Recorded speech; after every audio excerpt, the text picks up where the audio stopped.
Bidi bidi bang bang, bidi bang bang, bidi bang bang, bidi ben. Ey. Bang bang, bidi bang bang, bidi bang bang, bidi ben. Bena bena boho, gena men, gena men. Ey. Early, early Sunday morning, it was a big girl just smuggling. Elsa García de Blas, bienvenida a Línea Clara. Hola, ¿qué tal? Encantada de estar aquí. Muchas gracias por atender la llamada de Línea Clara. Hay muchos temas de actualidad con respecto a la gestión de la pandemia del gobierno y a los pactos a los que tiene que llegar el gobierno de coalición de PSOE y Unidas Podemos para sacar adelante las diferentes medidas. Empiezo preguntándote por precisamente esos acuerdos. El gobierno salió adelante gracias a un acuerdo o gracias a la alianza con Esquerra Republicana, PNV, el partido de Rejón Más País y otras formaciones de izquierdas como puede ser Compromís y el pequeño partido que representa a la España vaciada. Ahora, en las últimas semanas, está llegando a acuerdos puntuales con el partido de Arrimadas de Ciudadanos, del cual cubre esa información. No sé cómo estás viendo estas alianzas del gobierno de coalición de PSOE y Unidas Podemos. Pues mira, yo te diría que hay dos cosas que han sucedido en las últimas semanas, bueno, desde que estalla la pandemia, pero más recientemente en las últimas semanas, que han cambiado un poco el escenario político, ¿no? Y como dices, sobre todo es ese giro de Ciudadanos, ¿no? Ese giro estratégico que decide Ciudadanos con el liderazgo de Inés Arrimadas, que ha llegado en marzo, ¿no? a la presidencia del partido, y que consiste en volver a ser ese proyecto de centro con el que Ciudadanos llega a la política nacional y que implica poder volver a pactar con el Partido Socialista, ¿no? Porque sabes que Ciudadanos aprobó un veto al PSOE, a cualquier acuerdo con el PSOE el año pasado, ¿no? Todo eso ya ha quedado en papel mojado y ahora el partido puede entrar a hacer acuerdos con el gobierno y esto es muy relevante, ¿no? Porque de alguna manera ha roto con la dinámica de bloques en la política española. Y yo creo que aunque es un momento de mucha crispación y mucha polarización, al mismo tiempo este giro de Ciudadanos permite, yo creo que divisar un posible camino de nuevas mayorías en la legislatura, ¿no? Esas nuevas mayorías, quizá el problema con el que se puede encontrar el gobierno, no sé si tú lo ves así, es esos recelos entre los partidos independentistas como Esquerra, nacionalistas como el PNV, con Ciudadanos, que es un partido, puede definirse como antinacionalista. Sí, absolutamente. O sea, es verdad que lo mismo que te digo, que podría abrirse un escenario de nuevas mayorías. Sobre todo estamos pensando todos en los presupuestos generales, ¿no? Pues a la vez es un pacto muy complicado, ¿no? Conseguir que salga adelante unos presupuestos generales que salgan adelante con la mayoría de estas últimas prórrogas del estado de alarma, que ha conseguiido aunar tanto al PNV como a Esquerra Republicana como a Ciudadanos, en unos presupuestos es mucho más difícil porque, claro, unos presupuestos ya, ese es el elemento central de la política de un gobierno, ahí está toda la ideología, ¿no? Plasmada en las cuentas, en la política fiscal, y ahí es mucho más difícil sumar a partidos tan diferentes, ¿no? Como son Esquerra Republicana sobre todo y Ciudadanos, porque al final con el PNV Ciudadanos tiene también diferencias importantes, sobre todo en materia territorial, pero en materia económica, por ejemplo, no están tan distantes, ¿no? Y ahí eso sería más fácil. De hecho, Ciudadanos ha estado apoyando al gobierno de Rajoy, al que también apoyaba el PNV, ¿no? Pero la dificultad sobre todo está con Esquerra porque además es verdad que son antagonistas en Cataluña, ¿no? Son dos partidos que en Cataluña pues son la alternativa, ¿no? Uno con el otro. Y eso es difícil y vamos a asistir, yo creo, a una pugna entre estos dos partidos, Esquerra y Ciudadanos, ejerciendo o tratando de hacer de polo, ¿no? De atraer hacia su polo al gobierno. Y ahí veremos, pues bueno, quién gana, ¿no? Porque todos tienen incentivos para pactar, esto yo creo que es importante. Ciudadanos tiene incentivos para pactar con el gobierno porque ha encontrado un nuevo papel, ¿no? en el tablero político, que es este.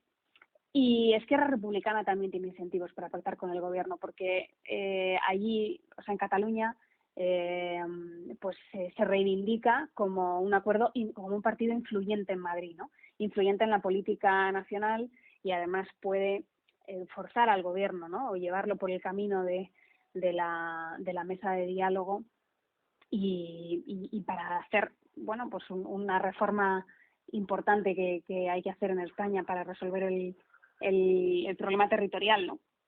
Entonces vamos a ver, porque tienen incentivos, pero al mismo tiempo Esquerra Republicana y Ciudadanos, sobre todo, presentan muchos inconvenientes, o sea, muchas incompatibilidades entre sí, y ahí va a estar la habilidad del gobierno para conseguir ese acuerdo, ¿no? Ujú. El gobierno,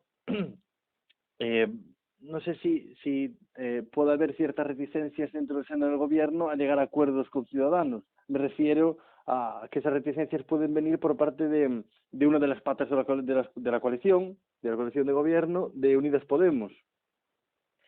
Sí, claro. Es evidente, ¿no? Que a Unidas Podemos le resulta incómodo el posible acuerdo con Ciudadanos presupuestario, porque saben que también están muy distantes en materia económica, ¿no? En política económica y fiscal, y también les parece eso pues peligroso, ¿no? De alguna manera. Pero al mismo tiempo yo creo, bueno, y tengo también información de que Podemos ha apostado muy fuerte por este gobierno de coalición, o sea, no quiere que este gobierno se rompa ni caiga, ¿no? Es un proyecto político a medio y largo plazo de Podemos. Y si Ciudadanos es el partido que al final da la estabilidad al gobierno, porque Esquerra Republicana, por las elecciones catalanas o por cualquier otro motivo, se cae, pues yo creo que en Podemos podría primar una visión más pragmática y aceptar, ¿no? que Ciudadanos entre también en la mayoría. Uh-huh. Esa mayoría hoy escribes en El País que es difícil de tejer, lo comentabas ahora mismo también, que es difícil tejerla en cuanto a un acuerdo para sacar adelante unos presupuestos. Hoy decías en El País que Ciudadanos, su discurso, su razonamiento tiene que ver con las medidas que propone el Partido de Unidas Podemos, integrante de la coalición del gobierno. Sí, y mira, la clave está ahí sobre todo en la política fiscal. Uh-huh.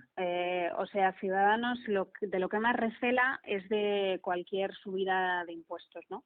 Y en el acuerdo de investidura entre el Partido Socialista y Unidas Podemos, pues hay varias subidas impositivas, ¿no? Como son el impuesto a las transacciones financieras, la llamada tasa Google, una subida en el IRPF a las rentas de más de 130.000 euros, una posible subida también a las empresas por la vía de eliminar deducciones, ¿no? O de reformar algunas deducciones. Esto a Ciudadanos les cuece porque es un partido, ¿no? Liberal en lo económico y vamos a ver cuál es el margen para negociar todo esto. Esta es la verdadera negociación, ¿no? Porque en las prórrogas del estado de alarma es verdad que han negociado también, han llegado a acuerdos, pero esto es el meollo de la cuestión, ¿no? Porque la política fiscal de un país es importantísima, ¿no? Es lo que decide muchas cosas, ¿no? Y aunque todo el mundo está pendiente de Europa, y ahora en realidad la política española está en un momento como a la expectativa, ¿no? A ver qué decide Europa, y todo el mundo sabe, todos los partidos saben que esa va a ser la clave, ¿no? Y que va a cambiar mucho dependiendo de lo que decida Europa con esos fondos para la reconstrucción. Pues luego aterrizar todo eso en una política fiscal que pudiera contentar tanto a Podemos como a Ciudadanos, pues la verdad es que es muy difícil, ¿no? Uh-huh. Ciudadanos en en este movimiento táctico de llegar a acuerdos con el gobierno, en las prórrogas del estado de alarma y también en este decreto de la nueva normalidad que aquí en Galicia ya ha empezado a regir desde hoy mismo, eh, está, bueno, ha roto con esa trayectoria de liderazgo de Colón, de Colón, quiero decir, de Albert Rivera, y que lo ligaba a aquella foto de Colón de que se dio en llamar trifachito. Ha roto con eso, y ¿cuál es, en tu opinión, la posición táctica de Ciudadanos ahora? Pues mira, ellos mismos dicen que en privado que han roto con la foto de Colón, ¿no?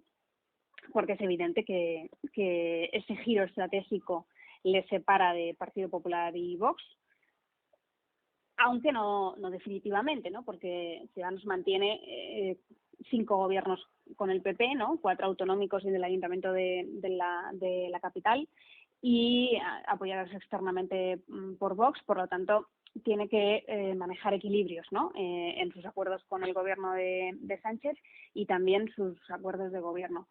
Pero ellos están muy convencidos, o así lo transmiten en la cúpula, de que esta estrategia que están siguiendo ahora, que se basa en lo que ellos quieren reivindicar como la política útil, ¿no? Es demostrar la utilidad de Ciudadanos en la política española.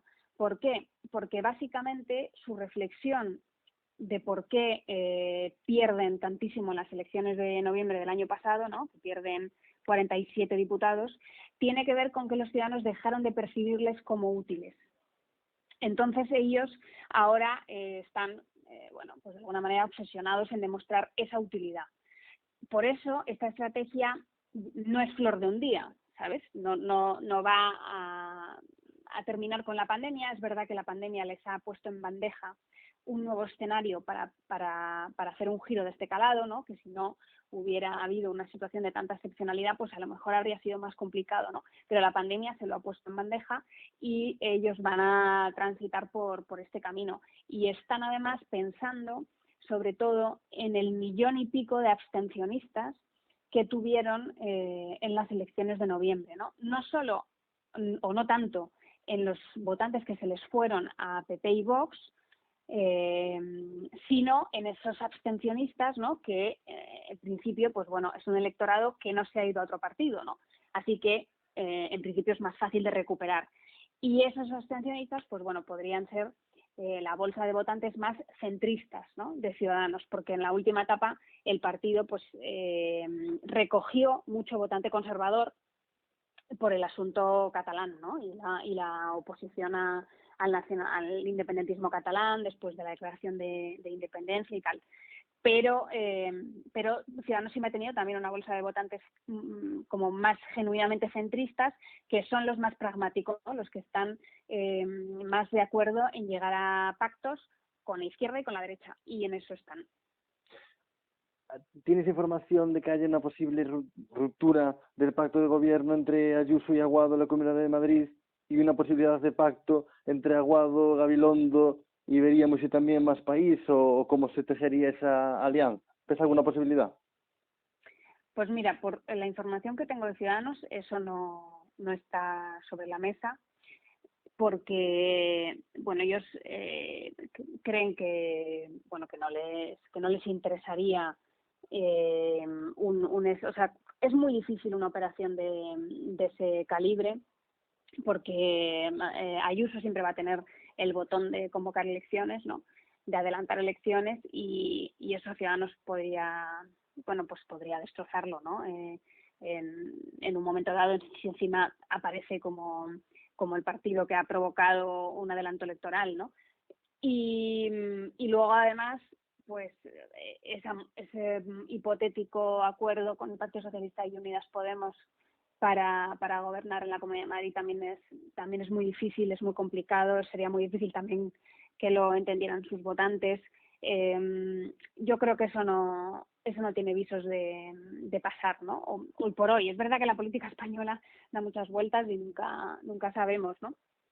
Pero lo que transmiten en la dirección de Ciudadanos y también en distintos cuadros del partido, ¿no? Por todas partes, es que no les interesa una operación de este tipo, y lo que en realidad quieren es asegurar como sea la estabilidad del Gobierno de Madrid, que es un gobierno que es un puntal tanto para el Partido Popular como para Ciudadanos, ¿no? Que además ejerce de lanza, ¿no? De oposición contra el gobierno de Sánchez, y no quieren que se derribe, ¿no? Que caiga. El viernes entrevistamos en este podcast a César Calderón, analista político y experto en comunicación política. Él nos decía, relacionado con lo que acabas de expresarnos, que es difícil saber lo que puede pasar en la política. Él afirmaba que a día de hoy en la política era imposible predecir lo que iba a pasar pasado mañana, y que casi podría pasar cualquier cosa, que tras esta pandemia parece que todo está más inestable y que puede pasar cualquier cosa. Pues sí, yo coincido, porque fíjate, primero que los momentos de grandes crisis, como el que estamos viviendo, ¿no? Sin lugar a dudas, esta pandemia que ha cambiado todo, pues dan lugar a corrimientos de placas tectónicas, ¿no? Esto, bueno, lo hemos vivido recientemente también con la crisis de 2008, de la que deriva el cambio en el sistema de partidos en España, ¿no? La aparición de los nuevos partidos de Podemos y Ciudadanos viene a consecuencia de la crisis del 2008 y de la revolución del 15M, ¿no? Y yo creo que en este momento es un momento también tan excepcional, de una crisis tan profunda, sanitaria y económica, que también podría dar lugar a cambios sociales profundos y políticos que todavía no somos capaces de ver, ¿no? De divisar, pero que sin duda podrían pasar, ¿no? Luego, además, la política española lleva unos años de mucha inestabilidad, ¿no? Ahora esto de la pandemia, desde luego, es un factor de inestabilidad clarísimo, pero en España todavía persiste una crisis territorial muy importante que no se ha resuelto y que está ahora mismo, bueno, pues en un cierto segundo plano, ¿no? La crisis territorial con lo que tiene que ver con Cataluña, ¿no? Porque estamos ahora ocupados de lo urgente de la crisis sanitaria, pero eso está ahí, ¿no? Y hay, bueno, pues más elementos, ¿no? La investigación judicial al rey emérito también creo que es un cierto factor de inestabilidad, ¿no? Así que sí, yo también creo que podríamos ver, bueno, muchos cambios, ¿no? Cerrando este apartado de preguntas sobre la actualidad, a tu juicio como periodista, en lo que respecta a comunicación, ¿funciona la dupla Inés Arrimadas y el Mundo Val? Pues mira, yo creo que el Mundo Val ha sido una sorpresa positiva para mucha gente, tanto dentro del partido, porque el Mundo Val realmente es un recién llegado a la política y a Ciudadanos, ¿no? El Mundo Val llega en 2019 fichado por Albert Rivera para las elecciones de abril como un independiente, porque acababa de ser cesado de la abogacía del Estado, y muy rápido es la segunda figura más importante ahora de Ciudadanos, ¿no? Y todo el mundo en el partido, la verdad que lo tiene mucha estima y considera que está haciendo muy buen papel, ¿no? Que está desempeñando muy bien en el Congreso, donde también tiene muy poca experiencia como parlamentario y sin embargo se desenvuelve muy bien, ¿no? En la tribuna, y yo creo que sí que hace muy buena dupla con Arrimadas, sí. Le aporta además mucha solidez también bueno, pues de eso, de la cabeza de un abogado del Estado, ¿no? Y los dos pues hacen buen equipo, sí. En cuanto al liderazgo de Inés Arrimadas, ¿está respondiendo a las expectativas creadas?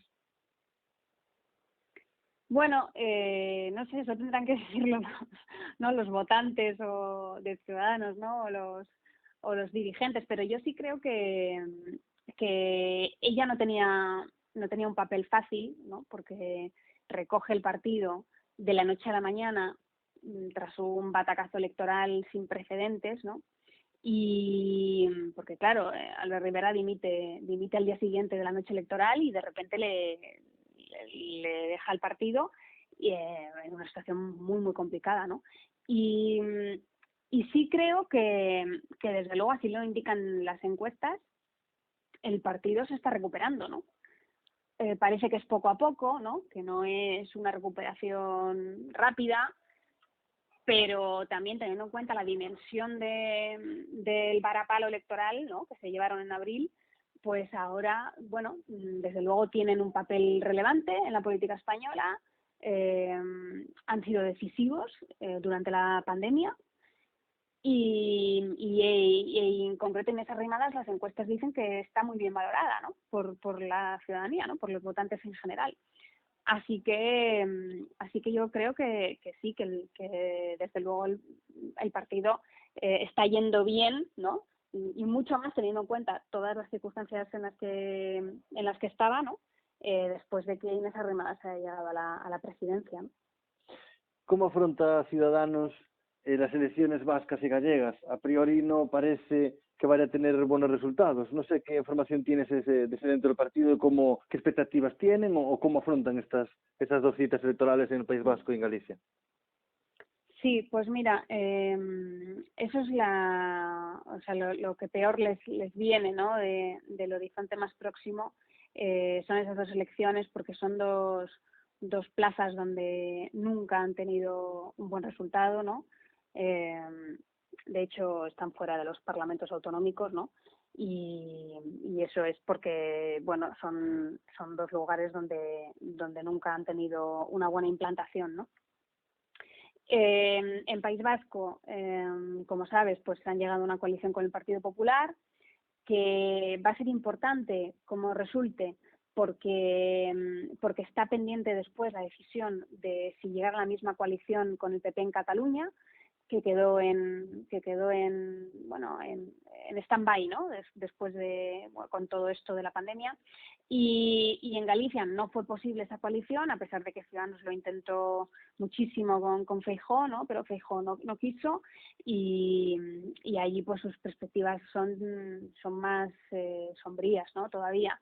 Ellos saben que son unas elecciones muy difíciles y bueno, de alguna manera este giro centrista puede venirles bien, ¿no?, porque antes todavía tenían unas peores perspectivas electorales, pero yo no sé si va a ser suficiente, sobre todo en Galicia, para conseguir una representación, ¿no?, que es lo que al final pues un partido necesita. Son dos elecciones que les llegan muy pronto, o sea, está muy reciente el varapalo electoral de noviembre y no les ha dado tiempo tampoco de afianzar una recuperación, ¿no? No sé si tienes información al respecto de si Inés Arrimadas se va a involucrar a nivel personal. Me refiero a si va a viajar aquí a Galicia o al País Vasco a hacer acto de presencia, algún acto en Galicia o algo similar. Pues mira, todavía la verdad es que no lo sé.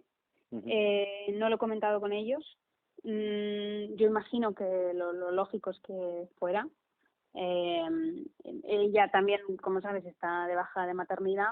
Uh-huh. Y bueno, pues las fechas son así un poco extrañas, ¿no? Pero yo imagino que algún papel tiene que tener, ¿no?, en la campaña, seguro, porque ella es la presidenta y no va a dejar de involucrarse, ¿no? Uh-huh. Te pregunto por el último tema de actualidad. Hemos sabido hoy que hay un cambio en la dirección del diario El País, en el que trabajas. Se va Soledad Gallego Díaz y las informaciones apuntan a que el nuevo director será Javier Moreno. Sí, pues bueno, ha sido un día de muchas emociones, como te puedes imaginar, y además es especialmente extraño estar viviéndolo sin estar en la redacción, ¿no?, porque desde que estalló la pandemia estamos haciendo el periódico en remoto. Entonces, pues bueno, hoy falta ese calor de la redacción, ¿no?, de estar comentando lo que ha sucedido y sí, Soledad Gallego deja la dirección y el nuevo director será Javier Moreno y así nos lo han comunicado, vamos, una reunión además que hemos tenido a última hora de la tarde de hoy y nada, bueno, yo creo que Soledad Gallego ha ha hecho varias cosas importantes, ¿no? En esta etapa de dirección, que ha durado 2 años. Y una, sin duda, es que de alguna manera yo creo que ha devuelto al país a ser reconocible por sus lectores de siempre, ¿no? Y también de alguna manera también por la redacción. Eso es importante, además de que ha roto el techo de cristal de ser la primera mujer que dirige el país, ¿no? Y además ha dejado el periódico con un modelo de suscripción en marcha, ¿no? Que ya nos contaban hoy las primeras cifras desde que se ha puesto en marcha, y en un mes se han suscrito 50.000 personas, que son unas cifras muy buenas. Así que, bueno, pues el periódico está en un momento, como el sector de los medios de comunicación y el país en general está en un momento de incertidumbre, ¿no? Pero el periódico tiene unas bases sólidas, yo creo, para afrontar la nueva etapa, ¿no? Con Javier Moreno. Tu compañera Luz Sánchez Mellado, compañera del País, escribió en Twitter hace unos minutos, leo parte del tuit: agradecidos y emocionados despedimos a Soledad y a Joaquín, el resto ruido. Hay algunas reacciones más a través de Twitter de la columnista Maruja Torres, que ha anunciado que deja de serlo, y decía, en el tuit, la última parte, decía una frase muy llamativa: no tengo el coño para ruidos, y denominaba el niño de los en otro tuit denominaba el niño de los ERTE a Javier Moreno. Ha habido muchas reacciones en Twitter. No sé cómo te lo tomas tú a nivel personal como periodista en el diario El País.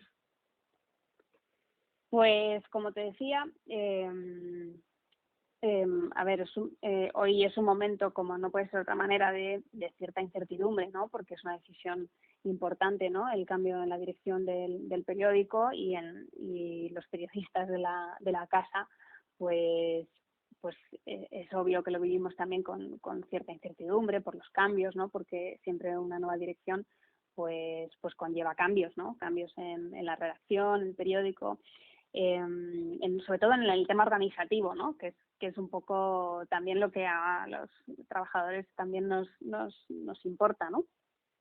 Pero Javier Moreno ha tenido unas palabras con la redacción esta tarde, y me ha gustado bastante, la verdad, su mensaje, que sin desvelarlo, ¿no? Porque es una conversación con la redacción, pero a grandes rasgos ha venido a comprometerse con la independencia del periódico, ¿no? Con respecto del poder político, de forma como firme, y también con el trabajo en la redacción, ¿no? O sea, con el empleo en el periódico. Precisamente con eso que comentabas del ERE, porque es verdad que se hizo un ERE en su etapa como director, pues bueno, él ha querido pues hacer un compromiso con el empleo para la redacción. Esto es importante, ¿no? Y luego, con respecto a Soledad Gallego, yo creo que todo el mundo en la redacción, o es un sentir general de agradecimiento, y yo la admiro muchísimo como periodista, ¿no? Es una de las grandes periodistas del país, y luego, como te comentaba antes, lo importante de su legado, ¿no? En estos 2 años, que es esto de hacer al país otra vez reconocible para sus lectores de siempre, ¿no? Y esto es algo que yo creo que toda la redacción le agradece mucho, ¿no?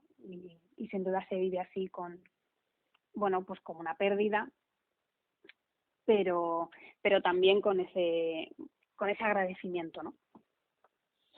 Javier Moreno se hará cargo del periódico como director en unos momentos muy difíciles, como decías anteriormente, para el periodismo.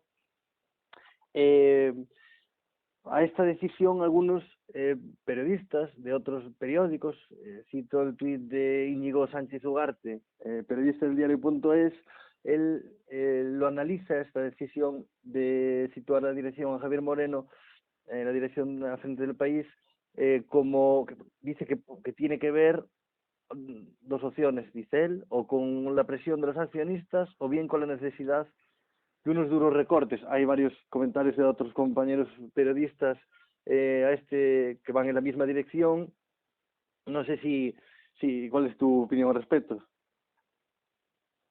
O sea, yo creo que hay mucho ruido en torno a esta decisión y en realidad pues Soledad Gallego ha recordado que ella firmó por 2 años cuando llegó al periódico para estar en la dirección durante 2 años. Esos 2 años se acaban de cumplir en mayo, el 31 de mayo, y es normal, bueno, pues cumplir con eso, ¿no? Y en los periódicos, como en la mayoría de las empresas también, pues son normales los cambios y los cambios de etapa, ¿no? Entonces yo diría que eso obedece más a ruido, a veces bueno, pues a visiones interesadas que a lo que realmente hay, ¿no?